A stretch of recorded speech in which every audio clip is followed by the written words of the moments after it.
Do you recognize this structure? While Egypt has its mysterious pyramids that have stood for millennia amidst desert sandstorms, India has its architectural masterpiece, the Taj Mahal, and China boasts the Great Wall. Cambodia possesses the magnificent structure you see before you. Soaring, majestic towers, bas-relief-adorned temples, and vast corridors built from massive stone blocks all come together to create the incredibly grand Angkor Wat. It's no coincidence that this place is hailed as the precious jewel of Cambodia, the land of temples.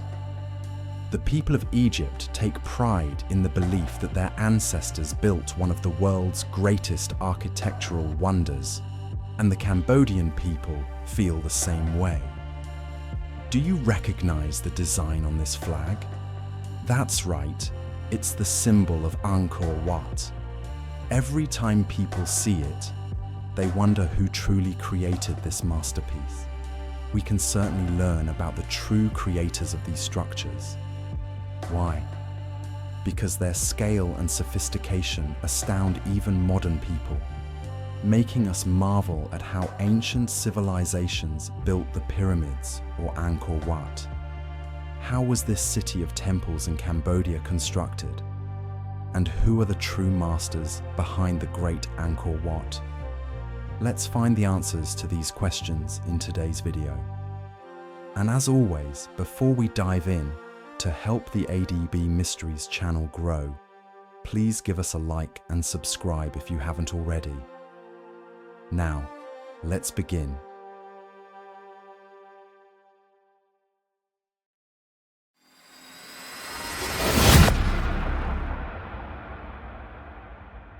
Angkor Wat is a temple complex in Cambodia, covering an area of over 1.6 million square meters, making it the largest religious structure in the world.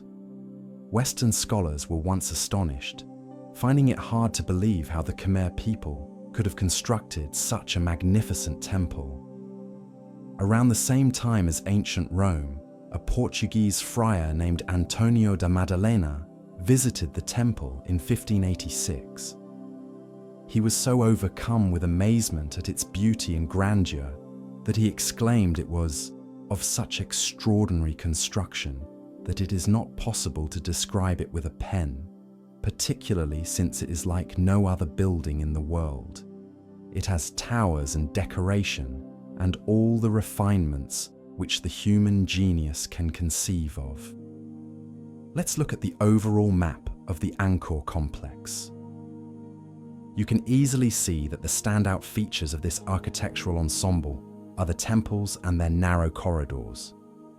Angkor Wat is an enormous cluster of religious buildings, spanning 162.6 hectares, or 1.626 million square meters. Meanwhile, Angkor Thom was the largest and longest-lasting capital city of the Khmer Empire, covering an area of over 9 square kilometers. Therefore, what we are exploring today is just one of hundreds of temples, large and small, within this vast architectural complex. Enclosed by a 3.6-kilometer-long moat and wall, the main temple has 3 rectangular tiers connected by deep, long corridors. The central temple structure is built in a pyramid-like form with 5 main towers symbolizing Mount Meru from Indian mythology. According to legend, Mount Meru is a sacred mountain at the center of the universe. The temple was constructed using a principle of assembling the stone blocks first, after which the architects would begin the carving.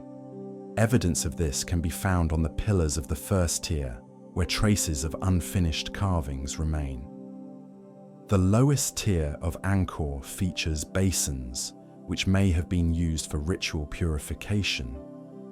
The second tier, representing the mortal world, has a large courtyard surrounded by a gallery wall, with shrines dedicated to various deities inside. This second level also contains the drainage system for the entire temple. In the shrines dedicated to the god Vishnu on this tier, There are countless carvings of celestial dancers, or apsaras, with bare chests. The third tier, symbolizing heaven, stands at a height of 65 meters and was considered the abode of the gods. This level consists of two intersecting cruciform galleries, with the center of Angkor Wat at their junction.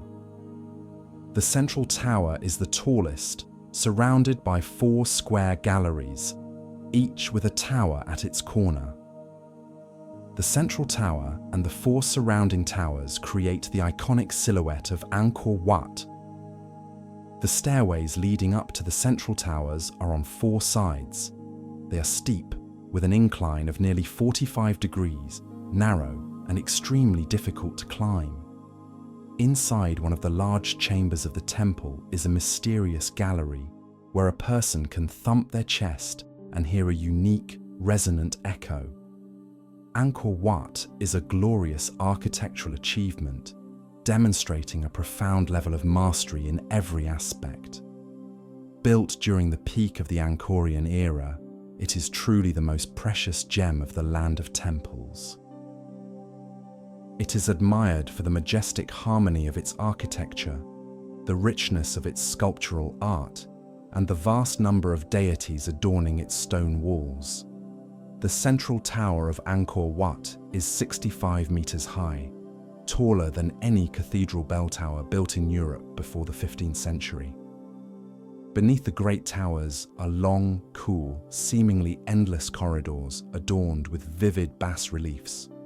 Located 7.2 kilometers north of the city of Siem Reap, its laterite walls stand up to 8 meters high. There is a gate on each of the 4 cardinal directions: east, west, south, and north. The roads from these gates lead directly to the Bayon temple at the center of the city of Angkor Thom. Time erases almost everything, but the Great Angkor complex has endured, suffering relatively little damage. The glorious past of Angkor is visible in its vast scale and intricately carved structures. After so many years, its ancient, mysterious beauty remains intact. Perhaps the sandstone, sourced from the Phnom Kulen Mountains, is what has allowed this structure to stand firm against the flow of history. The temple is breathtakingly beautiful because it is a perfect symbol of Hinduism. Originally, it was built to worship Vishnu, the preserver god in the Hindu pantheon. Angkor Wat is considered a miniature representation of the Hindu cosmos. The truly special feature might be this: Angkor Wat has over 3,000 carvings of apsaras, the celestial nymphs of Hindu mythology, and each carving has a unique posture or expression. How could people in the 12th century build a structure demanding such skill and sophistication? The Bayon temple was built in a Buddhist architectural style. Each tower features 4 giant, enigmatic stone faces with mysterious smiles, all exquisitely carved. Each tower is sculpted with 4 faces of a deity, facing the 4 cardinal directions. To this day, the expressions, the smiles, the gaze, the contemplative faces remain a fascinating subject for researchers and visitors alike. According to remaining archaeological evidence and ancient historical records, this king is considered the one who built this great monument of the Kingdom of Cambodia. He was the legendary King Suryavarman II, who reigned over the Khmer Empire from 1113 to around 1150. Although many others contributed to this architectural complex, modern historians credit King Suryavarman II with initiating and overseeing the construction of the majority of Angkor Wat. One of the key pieces of evidence is the bas-relief carving depicting him in the south gallery of the temple, which was discovered after the site was explored in the mid-19th century. However, some have argued that compared to the grand, intricate and complex Angkor Wat, The relief of Suryavarman II seems somewhat simple. They question why a man who created such a monumental work would be commemorated so modestly. While this has raised some debate, evidence from the architectural style, art, and inscriptions strongly reinforces Suryavarman II's role as the patron and initiator of the temple's construction. After the decline of the Khmer Empire, Angkor Wat was gradually reclaimed by the jungle. Even now, people still wonder why such a massive project could have been abandoned. Some theories suggest that warfare forced the population to evacuate. Others point to the religious shift from Hinduism to Buddhism in the 13th and 14th centuries. Another idea is that the city's complex irrigation system failed, forcing the inhabitants to move elsewhere. Although Angkor was largely deserted and overrun by the jungle, its existence was always known to the local people. It wasn't until the 19th century, in 1860, that Angkor Wat was widely introduced to the Western world by the French naturalist and explorer Henri Mouhot. Describing Angkor Wat, Mouhot wrote, "One of these temples, a rival to that of Solomon, might take an honorable place beside our most beautiful buildings. It's grander than anything left to us by Greece or Rome." Mouhot, like other early Western visitors, found it hard to believe that the Khmer could have built the temple and initially misjudged its age. The true history of Angkor Wat was pieced together from stylistic evidence and artifacts gathered during the subsequent clearing and restoration efforts. While few signs of ordinary life, like cooking tools or weapons, were found within the temple itself, studies of the surrounding area have revealed it was the heart of a massive, bustling metropolis. It's important to understand that the reign of Suryavarman II was a period when the Khmer Empire was at the zenith of its power and prosperity, not in decline. This economic strength, military might, and political stability allowed him to mobilize the enormous resources needed to undertake a project of this scale. Monumental structures are often built with the labor, money, and even the blood and tears of the people of that era. To build the Forbidden City, one of the world's wonders, with an area of 720,000 square meters, only about half the size of Angkor Wat, the Chinese took 14 years, employing around 1 million laborers and 100,000 artisans. This comparison highlights the immense resources required for Angkor Wat. So where did the Khmer get this power? The answer lies in their highly developed agricultural civilization and efficient state management system. In recent decades, scientists have uncovered astounding secrets about how the Khmer built Angkor. These discoveries show they possessed a remarkable level of engineering and organizational skill, making mystical theories unnecessary. One of the biggest questions has always been how they transported colossal sandstone blocks, some weighing up to 1.5 tons, and completed the vast Angkor Wat complex in only about 35 years. Scientists have now used satellites to capture crucial images. These satellite photos reveal a 32-kilometer-long canal that was dug across the landscape. Professor Etsuo Uchida of Waseda University in Tokyo explains that these canals were dug to transport the stone blocks for the temple. Compared to land routes, this waterway was much shorter and saved a significant amount of time. It was the most direct transport route and shows how systematically and efficiently the ancient Khmer built Angkor Wat. Professor Uchida and his colleagues found traces of the canals while studying satellite imagery. They discovered canal paths leading directly from the quarry at Mount Phnom Kulen to the construction site. During field surveys, they found some canal sections that still held water. The team also discovered large, perfectly squared stone blocks at various points along the canal, likely dropped during transport. Previously, experts believed the massive blocks were transported by land to a river leading to Tonle Sap Lake, then loaded onto boats, taken to the Siem Reap River, and finally hauled to the construction sites. Professor Uchida states that the new findings show a much more efficient transport route that significantly sped up construction. He estimates that digging the canals would have taken only a few years. With this canal system, workers didn't have to go against the current of the Siem Reap River and could transport the 5 million tons of sandstone much faster and more efficiently, allowing the project to be completed in about 35 years instead of a century. This provides even more convincing evidence that the Khmer people were the masters of Angkor Wat. The differences in craftsmanship between periods, for example, between the time of Suryavarman II and the later reign of Jayavarman VII, are understandable.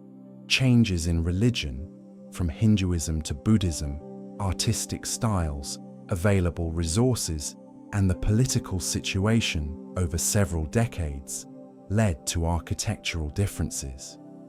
This doesn't mean that technology was lost, but rather that it was a natural evolution and change within a civilization. Structures with different styles, like Angkor Thom, are not ugly or less durable. They possess a different kind of beauty and artistic style, reflecting a different historical period and ideology. It is this diversity that makes the Angkor complex so rich. In one of Angkor Wat's reliefs depicting a battle between gods, some details have been misinterpreted. For example, a figure is shown looking through a cylindrical object. Some have claimed this is a telescope, but the history of science records that the telescope was invented by Hans Lippershey in 1608. Researchers believe the object is more likely a sighting tube or a symbolic item from mythology, not an optical device. A similar misunderstanding surrounds the carving of a multi-tusked elephant. Some have suggested this depicts a four-horned beast that went extinct 2 million years ago. However, this is actually a depiction of the divine elephant Airavata, the mount of the god Indra in Hindu mythology, who is often portrayed with more than 2 tusks. On another wall, a carving once thought to depict the solar system actually shows the Navagraha, the 9 celestial bodies of Hindu astrology. These include the Sun, the Moon, the 5 planets visible to the naked eye, Mercury, Venus, Mars, Jupiter, Saturn, and 2 mythological entities, Rahu and Ketu. This was common ancient astronomical knowledge, not evidence of advanced anachronistic science. This knowledge was well within the intellectual and developmental scope of major civilizations of that era. In 2007, an international team of researchers using satellite imagery and other modern techniques concluded that the Angkor complex was the core of the world's largest pre-industrial city. This city had a complex infrastructure network connecting an urban sprawl of 1,000 to 3,000 square kilometers to the famous temples at its center. It is considered a hydraulic city because of its sophisticated water management network, which was used to systematically stabilize, store, and distribute water to support a population estimated at 750,000 to 1 million people. This city truly existed in the 1100s, and at that time, the Khmer Empire was undoubtedly one of the world's foremost powers. Their civilization has been passed down to the present day through priceless tangible and intangible heritage. Therefore, there is no reason to doubt that this pre-industrial city with Angkor Wat at its heart, was a magnificent achievement of the Khmer people, created within their own brilliant civilization. So, who were the true masters of Angkor Wat? The answer has been proven by history and science. It was the Khmer civilization under the reign of King Suryavarman II and his successors. The fact that later Khmer kings built new structures in different styles only adds to the diversity of the Angkor complex, though it can sometimes be confusing for later generations who do not distinguish between the different historical periods. Water erodes stone, and the dust of time can obscure the truth. But Angkor Wat seems to be an exception. Despite the upheavals of history, despite the changing world, through the silent passage of time, this grand monument has stood tall, coexisting with the ages, and regardless of who built it, it now belongs to all of humanity, to everyone living on this planet. If one day all the secrets of Angkor Wat's construction techniques are fully deciphered, it will likely only deepen our admiration for the talent and intellect of the ancient Khmer people. Today's greatest archaeological treasure, Angkor Wat, is the glorious product of the Khmer civilization,